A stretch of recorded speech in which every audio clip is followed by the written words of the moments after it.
Mr. Bay, we've got a problem. What is it, son? There's a writer's strike in 2 days and we haven't even started the script for Transformers 2. That's not a problem. 2 days is more than enough to write a fantastic script. Are you sure? Of course I'm sure. I'm Michael B. Bay out. Man, this film's gonna suck. Hello everybody, welcome to Pesco Talks. Today I'm gonna be doing a video leading up to Bumblebee. This is the second in my videos, and as you know, doing this I'm gonna be inviting some guests, and this time I have the fantastic Tyler Calvert. Did I say your name right? Yeah, you did. I mean, it's pretty standard. You did a good job with it. So Tyler's one of my favorite movie reviewers. I really wanted to do a collaboration, and this is the first opportunity that we've had. And today we're going to be talking about Revenge of the Fallen, which is surprisingly the most successful Transformer movie of them all, and also probably one of the worst Well, not that they're much better going on. Upon reviewing these films, I actually forgot how long they are. they go on forever. Oh yeah, these movies are very long. Like I remember before I even started rewatching it for the purpose to watch, talk about it with you. I was like, wow, it's really like 2.5 hours long. Like, I know a lot of these movies are pretty long. I know that the Transformers movies usually are that long, but I guess because I haven't rewatched many of them in a long time, I didn't really think of the runtime as much. So this was the second Transformer movie, so it was still pretty new. After the first one, which was really, is definitely the best of them, let's be honest. This sort of like went down. What do you think? Yeah, I mean, I definitely think they set the bar much lower with this one, just like with every aspect. I mean, they ramped up the action a bit because I mean they have to in the sequel, but like everything else in quality. I think there was a writer's strike that was about to happen, so that's why like a lot of the script feels kind of like garbage because they had to rush the script so they could actually get it through, and then they had to film everything, and almost everything except like the action and all that's kind of a step down just because it was so poor in every aspect. Yeah, I remember that about the writer's strike. I remember hearing that it was actually happening while they were filming this, so they couldn't like amend the script. They had to go with what they had and just... Yeah, they couldn't really do too many changes to it because they were on strike. That's why they had to write it real quick, get it through so they could actually, start to actually film it. Yeah, and it definitely shows. But despite it being one of the worst Transformers movies, I still think has one of the best fight scenes in all the franchise, which is the forest fight, because I think that is one of the best action scenes in the whole 5 movies, because that fight is really, really cool, and you actually see Optimus Prime doing something, which is a change from from this film especially. Yeah, actually, I think it's definitely, like you said, one of the better fights in the entire franchise. I was actually surprised. I mean, I remember watching it even back then. I was like, wow, they're really going to kill off Optimus Prime this early into this movie. Not only early in this franchise, but in this movie as well, because it's not like too much is going on and then he just dies. As someone who loves the original, the original cartoon movie, I had already experienced him dying and all that, and said that they're doing it again. What the hell are they doing it again? Yeah, that's what's like. I know you're a fan of the original Transformers cartoon and all that. They learned that you don't kill off Optimus Prime, but then I thought, okay, there's going to be something they're going to try and bring him back to life. Yeah, that really lamely named the Matrix of Leadership. Yeah, the Matrix of leadership in the cartoons, in the comics, that is one of the most important things in the Transformers, and it's a little pile of dust. Yeah, like they touched it and it turned to dust, and they're like, well, shit. Yeah, I like Sam, he goes, ooh, Like, I guess he's actually dead this time. Yeah, okay, we messed up. He's screwed. Yeah, that's what these franchises did. Michael Bay did not respect any of the magic of the original Transformers. Since I know you're a fan of the original and the original Transformers movie from the 80s, do you think it would have been a much cooler touch if, well, literally, no pun intended, but you think it would have been a nice touch if they added the whole "You Got the Touch" song as Shia LaBeouf's trying to revive Optimus Prime? That would have been corny as hell. To be honest, though, saying that, I have heard that they're gonna probably use it in Bumblebee. That wouldn't surprise me because of the time period. The new director, who's a fantastic director, because Kubo and the Two Strings is a beautiful film. That is one of the fantastic films. It's one of the main reasons I'm excited about this film, actually. He's a big fan of the original Transformers. Yeah, I reckon it's going to be in the new film. I certainly hope so. Ultimate cheese factor. Yeah. Yeah, but as we were saying, so Optimus is in 25% of this film. If that. It's one of those kind of situations where your main hero just dies in the very beginning and then he gets revived towards the very end. Yeah, and this film has, let's say, lots of issues. When I saw it in the cinema the first time, I remember I actually probably saw this film 3 times because Transformer fan, everything was new. I had rose-tinted glasses and I was thinking, this is fantastic, like, this is brilliant. Now rewatching it, I was thinking, okay, so that's why people consider it rubbish. Yeah. One of the worst things is it has so much expedition in it. Like, the worst one is when there's the president advisor or something, and he's just telling everything that's, we've got Megatron hidden in the sea. You've got your base where we've hidden this. And all the Decepticons, they did not know anything. And they were waiting for him to say that. Yeah, and like randomly, like Soundwave was just like chilling up in space as a satellite, I guess. That is so bad. We got Soundwave, who's supposed to be a satellite. You can hack things. Yeah, it was weird how he just like popped up. Like they didn't mention him like really at all in the first one. Then it's just like, oh, by the way, he's the satellite up in space.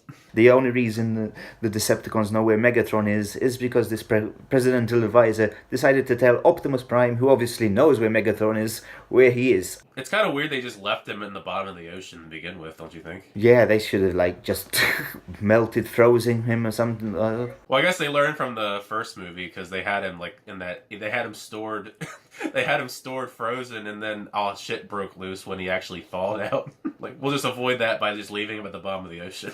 Yeah, they can't revive him. Of course they can't revive him. That leads into another great thing.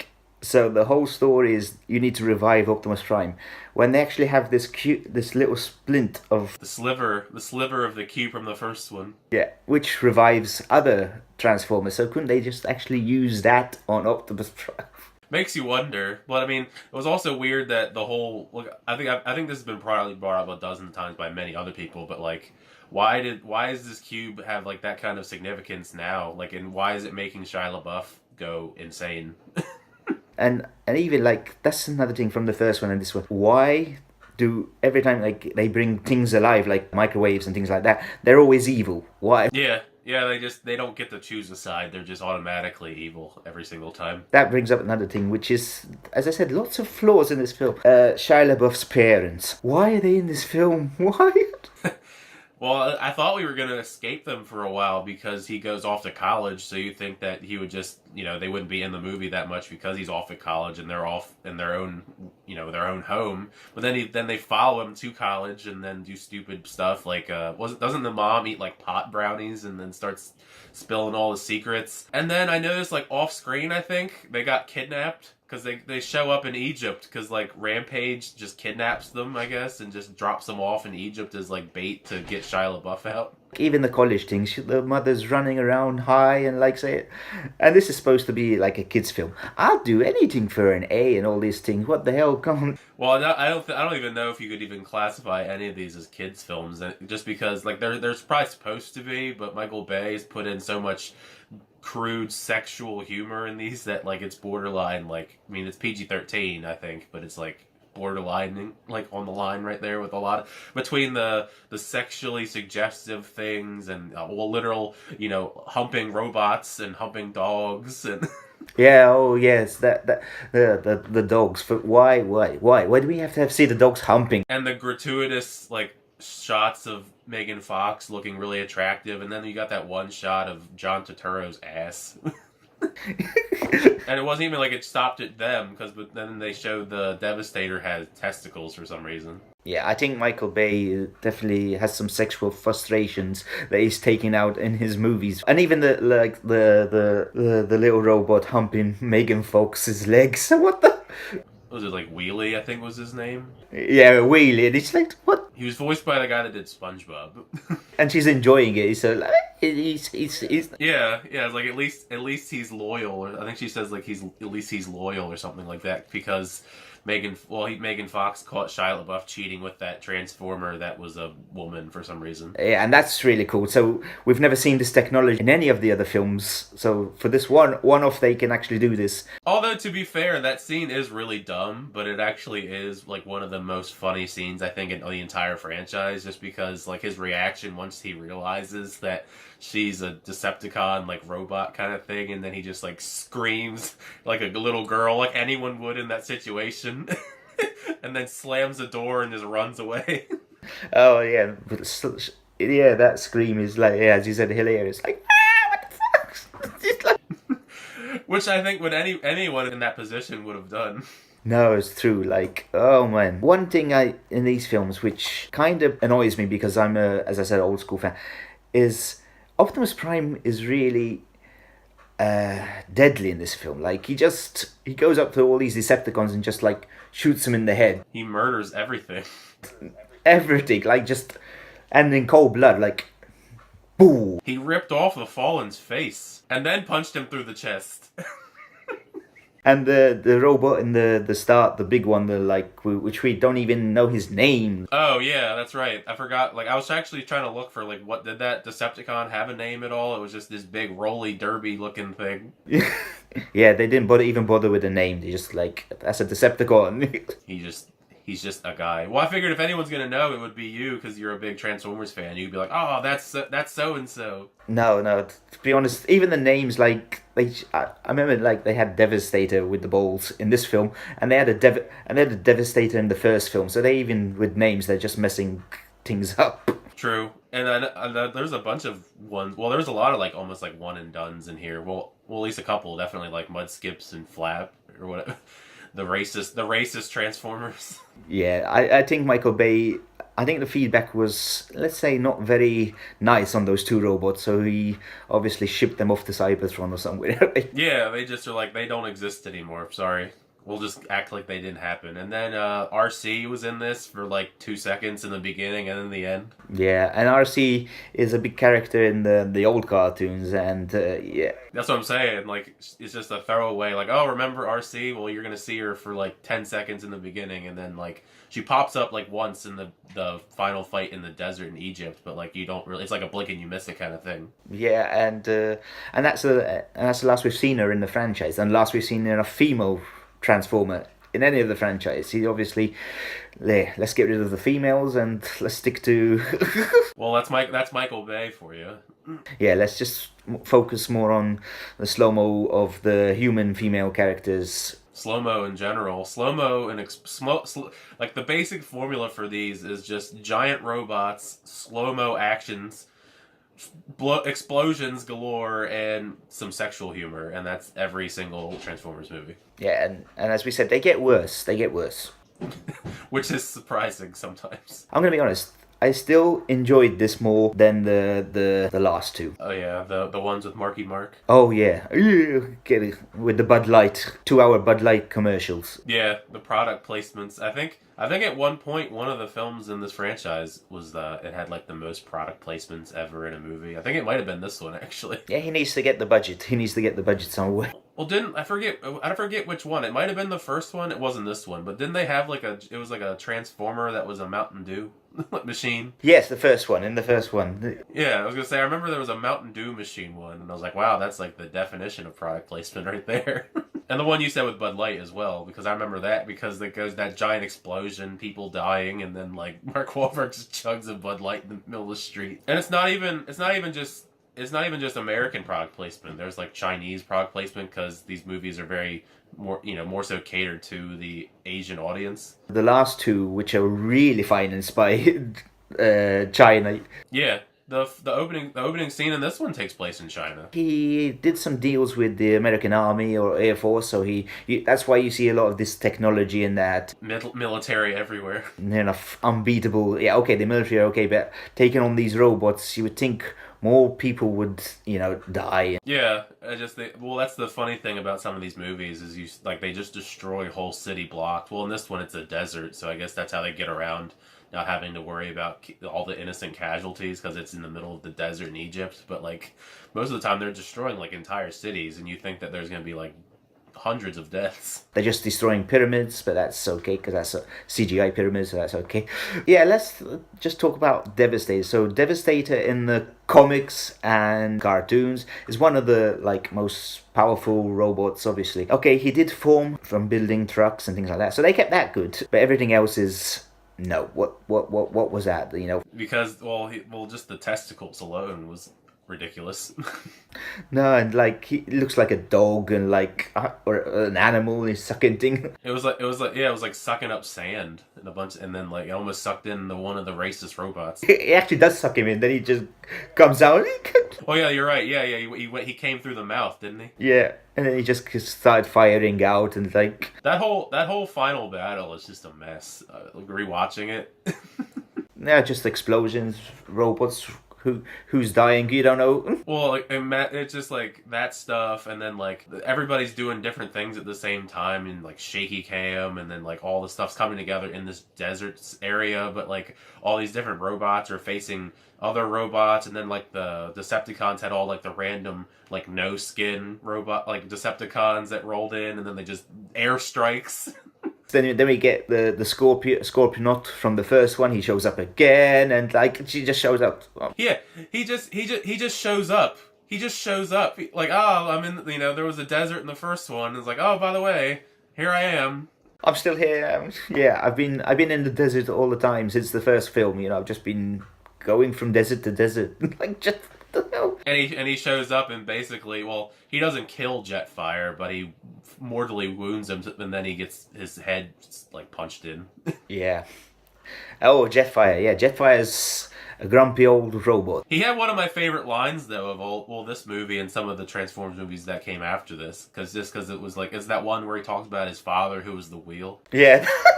My father was a wheel. It's actually one of the dumbest lines, but it's like one of the funniest lines I think in the whole franchise. Like, my father was a wheel, the very first wheel, and you know what he transformed into? Nothing. But he did it with honor. Yeah, that was that. Oh yeah. Yeah, some of the humor in these films, like Bumblebee, when he's going to college, Bumblebee is like a little kid and he's crying and like you see tears pouring out. What was up with him not having his voice work? I know they explained it after the fact, but it was kind of dumb that they fixed his voice at the end of the first one and then they just mess it up again. I think I read somewhere that the last 2 minutes when he actually speaks, people didn't like it. They didn't. So like he wasn't well received, but like some of the other people were. I just remember like the first Transformers. I forget who voiced Jazz, but it was someone that was semi well known, and it was like that. I mean, I guess he died, so it doesn't really matter. But it was like this looks like a cool place to kick it. Oh yeah, because because it's a Ferrari. He's Italian. Oh, well, that's just as bad as Hot Rod being French. No, I'm not gonna go there yet. No. Some of the decisions they make in this film are bad. Shia LaBeouf could have just jumped into Bumblebee and he would have drove there, or in Ironhide, and he wouldn't have to run and run and run and run. Yeah, but Bumblebee was having fun fighting all of the random robots, and and he was fighting Rampage. Yeah, he was having a good time. He was just fighting whatever Decepticon he was fighting. I forget which one he was fighting, but then Rampage came out of nowhere, and then for some reason, like he jumps on him, and then Bumblebee just like skins him, and then hits his skeleton on the other Decepticon. Well, it's one of the disappointing things is like the complete lack of like development for the majority of the Transformers that survived the first one. Yeah, they barely show up. Like Ratchet, we see him near the end when he needs to add Jetfire's parts to Optimus, and let's just merge him with Jetfire. That was like the one time they ever like did that too, where some other Transformer gave the other one parts, and then like they turned into like it was like their final form from like the Power Rangers or something. Yeah, like Super Optimus Prime. That's it. You will be fully charged. And yeah. It's a weird movie. Yeah, Optimus Prime needed to fly. Let's do something. Let's just merge him with Jetfire and go. He only did it once. He flew over there, fought the Fallen for like 5 seconds, and then the Fallen breaks his one turbine, and then he doesn't fly ever again. No, in fact, when he's walking back, the pieces are just falling off. And okay, so that was... Yeah, he's like, I don't need these anymore. Thank you, Jetfire. Yeah, that was okay. His body parts are all over the desert now. I think I've reached my conclusion of all the fantastic pieces of this film. So have you got anything to add? I can look at my giant notepad. I might as well show the camera all the notes I wrote about this movie. We touched about a majority of them. Oh, it was cool that Tony Todd voiced the Fallen, Candyman. Yeah, oh yeah. Oh, one thing I did like that Megatron actually escapes, which is cool. He just pieces out and just like just leave after the Fallen gets his face ripped off and then gets a punch through the chest. They're just like, all right, let's just leave. Me and Starscream, we're gonna be out. We'll be in the next one. Yeah. Oh, that was one of the positives of this film. I actually like that Megatron and Starscream interacted like Megatron and Starscream in the comics, because they actually hate. Megatron does actually treat Starscream like crap, which was cool.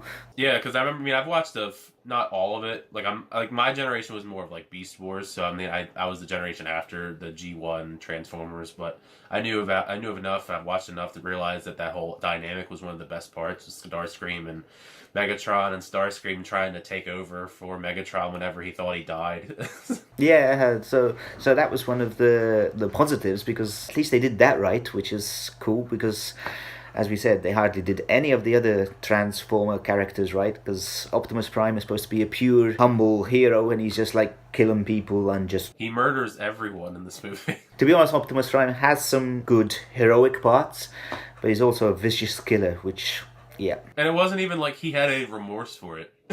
No, let's... Like the other funny line, because I mean there's so many funny lines in this, but the other funny line was when he literally rips off the Fallen's face and he's like, "Give me your face." like he obviously is like enjoying murdering the Fallen, ripping his face off, and then punches him through the chest. And then he's like, "I rise and you fall." Cheesy 1980s one-liner. From my end, I'm just gonna rate this film, and despite all its flaws, it's still quite fun. The last two, those are bad. Those are total bad. Like, there's hardly any redeeming points in them. But at least Age of Extinction had the Dinobots. Yeah, the Dinobots that... At the very end of this like 2.5 hour long movie. Yeah, Dinobots are everywhere on the poster, and they show up in the last like 5 minutes, and that they don't really get the whole dynamics. That's why I'm hoping that they kind of rectify that in the upcoming Bumblebee. Yeah. So anyway, I'll give this film a very generous 3 out of 5. And so what would you reckon? I'd rate it probably around the same. Like I'd probably give it like a C-, a very low C- at the very best. Yeah, and quickly, what are your hopes? We touched on it, but what are your hopes for Bumblebee? What would you like to see? I mean, I'm expecting some funny, quirky little moments between Haley Steinfeld and Bumblebee. I mean, something's going to go wrong in this, because if they're going with this same continuity, because she's not mentioned at all at any of the other Transformers movies, so I'd assume there's going to be some type of heartbreaking thing, or if they tie it into the upcoming franchise and the other stuff in the franchise. But if we're just basing it off this movie alone, I'm expecting some fun action with Bumblebee. He's probably going to be the underdog.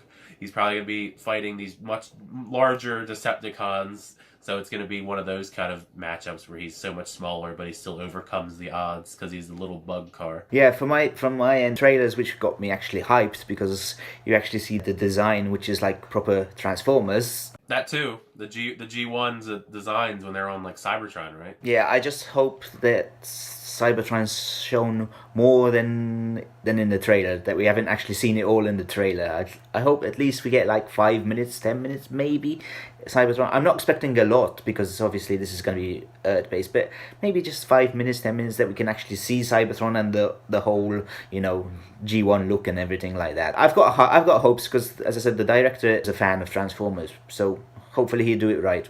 Yeah, I really like Trevor Knight, because not only did I really like Kubo and the Two Strings, but I also really enjoyed, because he was also, before he did those, obviously he does a lot of, he's known for animation, because, I mean, Kubo and Two Strings is animated, but I mean, he also did Paranorman, which is kind of an underrated animated film from a couple years ago. He was a lead animator, he didn't direct or anything, but he was a lead animator, and he was also the lead animator in Coraline, another very underrated kind of scary animated flick that's not really for kids, but it's meant to be for kids. Let's just say this, it's a step up from Michael Bay. Definitely. I mean, that's not going to be hard with the way that he's taken this Transformers franchise in general. Like, I mean, it would be really surprising to me if it was that bad.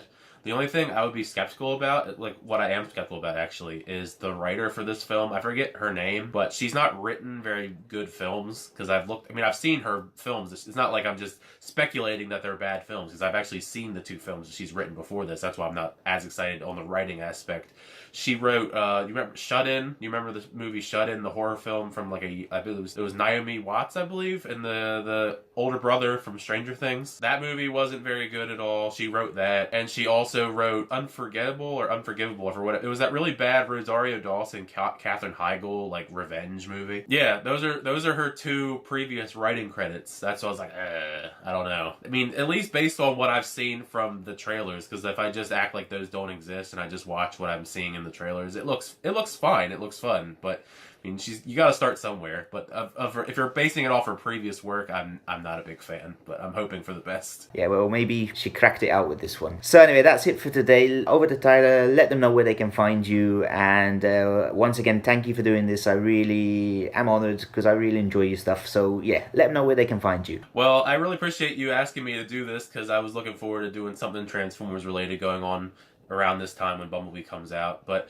if you want to look for me on any of the social media platforms, like I said, Tyler_Calvert23 on Twitter, Tyler Calvert23 on Instagram, and my username for YouTube is my name, so Tyler Calvert on YouTube if you want to check out my movie reviews. I do unboxings and trailer reactions and Blu-ray hauls as well. I do a lot of things. I try to keep things a little interesting. So if any of that stuff interests you, feel free to head on over to my channel as well, because obviously you do a lot of movie reviews and trailer reactions and all that. So we're in the same boat kind of. So I feel like if you like his stuff, you'll like my stuff as well. Yeah, so I'm going to be back soon with the next Transformer film, which actually improves a little bit. Yeah, so that's it for today. If you did like this video, hit that like button. And if you're new to the channel, feel free to subscribe. And I will see you all next time. Bye-bye.